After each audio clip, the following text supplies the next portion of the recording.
What's up, everybody? Michael Nettemeyer here, and I'm your host of the Whitwin Podcast, whatever it takes, whenever it's needed. Today, we're talking about, is the market coming to a crash? Headlines everywhere are creating uncertainty.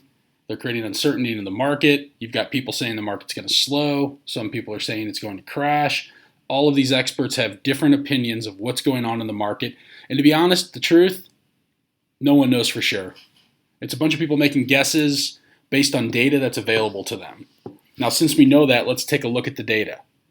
All right, first metric, number of people in default. Number of people in default on their mortgages, on their home loans, is at an all-time low. The number, which wasn't the case in 2006 and 7. The number of people in forbearance from COVID relief, this is one I thought could impact our market, but the number of people in forbearance who weren't making payments on their home loans from COVID relief, they're getting caught back up on their payments. The number of adjustable rate mortgages over the last decade, all-time low. That was one of the big factors in 08, if you remember. We've had a significant increase in price appreciation in the housing market over the last 2 years, which means that even if people are falling behind on payments, they likely can sell their house and break even or even profit from the sale because they have enough equity and their home has appreciated over the last couple of years. If they bought it in 2018, 2019, 2020, chances are they're not going to have to short sale or they're not going to have to let their home foreclose. They're going to put it on the market traditionally. They're going to get an offer. It's going to sell. So think about that. One other one, we're still sitting in a super low supply of inventory across the country.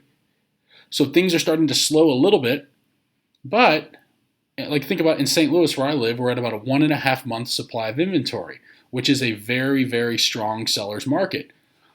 Go back to 2019 when we weren't seeing all of the crazy over asking prices on homes and we didn't have 20 offers on a home the first day on the market. Back then we were sitting closer to a 3-month supply of inventory. So even if the interest rates, the increase in home loan interest rates causes buyer demand to lessen, which then leads to a double in inventory, say. The inventory doubles. We're still going to be at 3 months, give or take, a little bit over. We're still in a very strong seller's market. We need to get to 5 or 6 months of inventory before this market even starts to balance out in more of a balanced market. So with all of that data, what am I saying? Basically what I'm saying is, in my opinion, we're not going to see a market crash. I do think we're going to see a shift, a little bit of a shift and which shift isn't a bad thing. People think shift is like a huge swing in a negative direction. I think we're going to see the market cool off a little bit. So if the market tends to start to cool off a little bit and we start to say, let's think about this, homes start to sit on the market a little bit longer. Homes aren't selling as quickly as we can. The question is, what do we need to do to be ready for this? How do we pivot and adjust with the market and not just go on thinking that we can put a house on the market, 20 offers, sells in the first day? Because think about it. There are a lot of realtors who got into the business the last couple of years and they haven't had to experience a seller conversation informing the seller that they need to adjust the price. They've had to put the house on the market on Thursday. It's sold by Saturday, 25 offers, life's good, hey, I'm great. They haven't had to experience keeping a listing for a week or 2 weeks or 5 weeks or 3 months or 6 months. Right? Many people haven't had to provide a super high level weekly seller report, letting the seller know everything they're doing every single week to get their home sold. Houses are selling immediately. There's no need for that, right? As long as you price it even in the realm of possibility, chances are you're going to get at least one offer immediately and it's going to sell. So let's get into how we're going to prepare for a market shift or a market correction. Now, the first thing we need to do is we need to put a plan in place to increase lead generation. So I would be looking at, if I were you as a business owner, and this is any kind of business, I would be looking at what sources of business generated the most closed sales for me in the last 24 months. So I want to know where all of my business, and you should be tracking this anyway. You need to know where your business is coming from.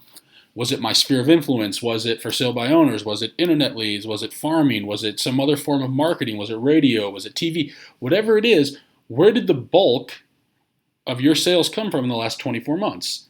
I would take those sources and I would be doubling down on those because we know they've worked in the last 12, 24, 36, 48 months for me. I would be doubling down my efforts on those metrics to increase my sales and increase my revenue. Now, talking about revenue, anyone that knows me knows I'm a big believer that the bulk of your attention should be on your top line. I'm always, always, always looking for ways to increase my revenue coming in. I think it's funny when people say money isn't important. Well, in business, it's very important. It's almost the most important. Try telling your staff they aren't getting paid this week because there's no money. See how long they stick around. I don't think they're going to last very long, do you? Tell them, hey, I can't pay you this week because I didn't do a good job of being a business owner. Yeah, I don't think they're going to hang around. 95% of your focus should be on increasing revenue. And 5% of my focus, and I put focus on this every single week, needs to be on where I can cut my unnecessary spending. Right? In good times, business owners tend to spend more. Realtors, business owners, doesn't matter what industry you're in. In good times, business owners tend to spend more money and not hold their money as accountable as they should. It's easy to spend a little bit more frivolously. There's more money coming in. Things are good. I can spend. I don't really hold it as accountable. I don't pay as much attention to my money. Every single week, you should be taking 30 minutes and looking at your profit and loss statement. If you don't have a profit and loss statement, now would be a really good time to start putting one in place. You can do it yourself. QuickBooks is a great, cheap alternative or option to get a profit and loss statement. You can pay somebody to do it, a bookkeeper, an accountant. You need to have this, though. You owe it to yourself, you owe it to your company, you owe it to your team, you owe it to your business to have a profit and loss statement. So every week I'm taking 30 minutes and I'm going through my P&L. How much money came in this week? How much went out? And I'm constantly thinking about what can I cut. Now, I'm not talking about cutting staff or start panicking and cutting things that are working for you. Don't get rid of the things that are making you money. That just doesn't make any sense. I'm talking about finding items that aren't giving you a return on your investment. And it could be something as simple as like a $9.99 subscription that you're currently paying for that you haven't used in 6 months. I subscribed to an economic report. I think it was $14.99. I hadn't looked at it in 3 months. I got rid of it. Right? It can be those tiny things. A lot of those little small things we don't even think about. $2.99, $7.99. I'm paying for extra storage on my iPhone. Do I really need it? It's $2.99. It's small. $36 a year isn't going to make a difference in my bank account. And if I've got 100 of those, it starts to impact my bottom line. So I want to be looking at, no matter how small the expense might be, if I don't use it, get rid of it. All right? If I'm paying for Netflix and I don't use it, get rid of it. In your business, if you're paying for something and you don't use it, get rid of it. You might be paying $500 for a program that you don't use. Get rid of it. You might be paying for something that you may kind of listen to, but you've never implemented anything from it. Get rid of it. Every single week, we should be looking for things that we need to cut that we aren't using. And a lot of you are going to be surprised to find out how much unnecessary spending is coming out of your bank account every single month. You'll be shocked when you start to pay attention and start looking at how much is coming in, how much is going out. Oftentimes, there's a lot more going out that we're not even aware of because we're not holding our money accountable. Something to remember is that the bulk of your profit is going to come from your expense control. So you need to know, one, what do you want your profit margin to be? Do you even know what your profit margin is? What's an ideal profit margin for you? Is it 25%? Are you satisfied with 25% profit margin? Do you want 30%? Do you want 50%? What do you want your profit margin to be? And then draw a line in the sand and begin to hold that margin as a standard. So next week, we're going to dive into how to pull more profit out of your business and what I do every week to pull profit out of my different businesses. But for now, I want you to start thinking about, what do you want your profit margin to be? What's a business worth owning for you? What does that look like? Can you survive on a 10% margin? I don't know. Maybe you can. There's some businesses, if you're doing $800 million in revenue, maybe you can survive on that. You need to know that, though. What do you need to survive and thrive? Not just survive, but what do you need to thrive from a profitability standpoint? And then begin to hold that number accountable and start cutting your expenses and increasing your revenue to get your business to that profitability standpoint. I saw a stat the other day where 80% of small businesses break even or lose money every year, which is crazy. There's way too many businesses out there that don't make a profit. The challenge with real estate is that we pride ourselves on sales volume and units. There's awards on sales volume. There's awards on units.